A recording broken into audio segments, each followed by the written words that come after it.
ਜੀ ਅੱਜ ਮੇਰੇ ਨਾਲ ਆ ਜੀ ਮੇਰੇ ਉਸਤਾਦ ਨਾਈਸ ਮੁੰਡਾ ਜੀ ਕਹਿੰਦਾ ਮੈਨੂੰ ਸ਼ਹਿਰ ਲੈ ਕੇ ਜਾ, ਉੱਥੇ ਇੱਕ ਮੀਟਿੰਗ ਨੂੰ ਪਿਕ ਕੀਤਾ, ਨਾਲ ਹੀ ਸ਼ਹਿਰ ਪਹੁੰਚ ਗਏ। ਨਾਈਸ ਮੁੰਡੇ ਨੇ ਮਾਰੀ ਮੁੰਡੇ ਨੂੰ ਕਾਲ ਕੇ ਮੈਂ ਪਹੁੰਚ ਗਿਆ। ਨਾਈਸ ਮੁੰਡੇ ਨੂੰ ਉਹਨੇ ਕੀਤਾ ਪਿਕ, ਨਾਲ ਹੀ ਚਲੇ ਗਏ ਜੀ ਉਹਦੇ ਆਫਿਸ। ਇਸ ਮੁੰਡਾ ਜਿਵੇਂ ਹੀ ਇੰਟਰ ਹੋਇਆ ਨਾਲ ਹੀ ਭਾਈ ਜੀ ਉਹਨਾਂ ਨੇ ਗੁਲਾਬ ਦੇ ਤਾਜ਼ੇ ਫੁੱਲਾਂ ਦੇ ਨਾਲ ਉਹਦਾ ਇਸਤਕਬਾਲ ਕੀਤਾ। ਨਾਈਸ ਮੁੰਡਾ ਦੇਖਾਂ ਤੇ ਮਾਸ਼ਾਅੱਲਾ ਜੀ ਮਾਸ਼ਾਅੱਲਾ ਗੱਪਸ਼ਪ ਲਾ ਰਿਹਾ, ਫੁੱਲ ਪਾਰਾ ਨਾ ਮੀਟਿੰਗ ਹੋ ਕੋਲੋਂ ਲਈ ਫੌਰਨ ਇਜਾਜ਼ਤ। ਉਸ ਤੋਂ ਬਾਅਦ ਇੱਕ ਹੋਰ ਜਗ੍ਹਾ ਤੇ ਜਾਣਾ ਸੀ, ਹੁਣ ਉੱਥੇ ਬਹੁਤ ਹੀ ਪਿਆਰਾ ਭਾਈ ਉਸਾਮਾ ਭਾਈ ਨੇ ਸਾਨੂੰ ਕੀਤੀ ਲੋਕੇਸ਼ਨ ਸੈਂਡ। ਅਸੀਂ ਲੋਕੇਸ਼ਨ ਤੇ ਪਹੁੰਚ ਕੇ ਉਹਨਾਂ ਨੂੰ ਮਾਰੀ ਕਾਲ। ਜਾਨ ਉਸਾਮਾ ਭਾਈ ਦੇ ਨਾਲ ਨਾਈਸ ਮੁੰਡੇ ਨੇ ਬਹਿ ਕੇ ਲਾਈ ਗੱਪਸ਼ਪ ਕੀਤੀਆਂ, ਮਿੱਠੀਆਂ ਗੱਲਾਂ। ਕਰੋ ਮੂੰਹ ਤੇ ਤਾਰੀਫ ਨਹੀਂ ਕਰਨੀ ਚਾਹੀਦੀ, ਮੈਂ ਤਾਂ ਆਪ ਉਸਾਮਾ ਭਾਈ ਦੇ ਪਿੱਠ ਪਿੱਛੇ ਤਾਰੀਫ ਕਰ ਰਿਹਾ। ਮਾਸ਼ਾਅੱਲਾ ਜੀ ਮਾਸ਼ਾਅੱਲਾ ਬਹੁਤ ਹੀ ਅੱਛੇ ਇਨਸਾਨ, ਈਜ਼ੀ ਬੰਦੇ ਆ ਉਸਾਮਾ ਭਾਈ। ਯਕੀਨ ਕਰੋ ਉਹਨਾਂ ਨੇ ਯਾਰ ਸਾਡੇ ਵਾਸਤੇ ਕੀਮਤੀ ਟਾਈਮ ਕੱਢਿਆ। ਉਸਾਮਾ ਭਾਈ ਜੇ ਵੀਡੀਓ ਦੇਖ ਰਹੇ ਆ ਯਾਰ, ਨਾਈਸ ਮੁੰਡੇ ਨੇ 7-8 ਘੰਟੇ ਉਸਾਮਾ ਭਾਈ ਦੇ ਨਾਲ ਹੀ ਕੱਢ ਤੇ ਕਿਆ ਬਾਤ ਹੈ, ਲਵ ਯੂ ਹੋ ਗਿਆ। ਟਰੱਕ ਭਰ ਕੇ ਚੈੱਕ ਕਰ ਲਓ ਜੀ। ਫਿਰ ਲਾਸਟ ਤੇ ਬੈਡਮਿੰਟਨ ਵੀ ਖੇਡੀ, ਮਿੱਠੀਆਂ ਜੱਫੀਆਂ ਪਾ ਕੇ ਨਾਈਸ ਮੁੰਡੇ ਨੇ ਤੇ ਮੈਂ ਉਹਨਾਂ ਕੋਲੋਂ ਲਈ ਇਜਾਜ਼ਤ। ਤੇ ਮਾਸ਼ਾਅੱਲਾ ਜੀ ਬਹੁਤ ਹੀ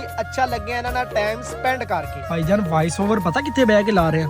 ਆ ਬਰਾਤ ਚੱਲੀ ਆ, ਉੱਥੇ ਬਹਿ ਕੇ ਵਾਇਸ ਓਵਰ ਲਾ ਰਹੇ ਆ। ਤੁਹਾਨੂੰ ਬੈਕਗ੍ਰਾਉਂਡ ਦਿਖਾ ਦਿੰਦਾ, ਚੈੱਕ ਕਰ ਲਓ। ਗੱਡੀਆਂ ਦੇ ਵਿੱਚ ਆਪਣੀ ਮੱਖਣ ਵਰਗੀ ਬੁਲਬੁਲ ਲਖਲਾਰੀ ਹੋਈ ਆ ਤੇ ਹੁਣ ਚੱਲੇ ਅਸੀਂ ਬਰਾਤ ਦੇ ਨਾਲ। ਜੇ ਹਜੇ ਵੀ ਆਈਡੀ ਨੂੰ ਫਾਲੋ ਨਾ ਕਰੋ ਤੇ ਮੈਂ ਨਾਰਾਜ਼ ਆ। ਲਾਈਕ ਕਰ ਦਿਓ, ਮਿੱਠਾ ਜਿਹਾ ਕਮੈਂਟ ਮਾਰਿਆ ਕਰੋ। ਆਪਣਾ ਖਿਆਲ ਰੱਖਿਓ, ਨਮਾਜ਼ ਕਾਇਮ ਕਰਿਓ। ਪਾਕਿਸਤਾਨ ਜ਼ਿੰਦਾਬਾਦ।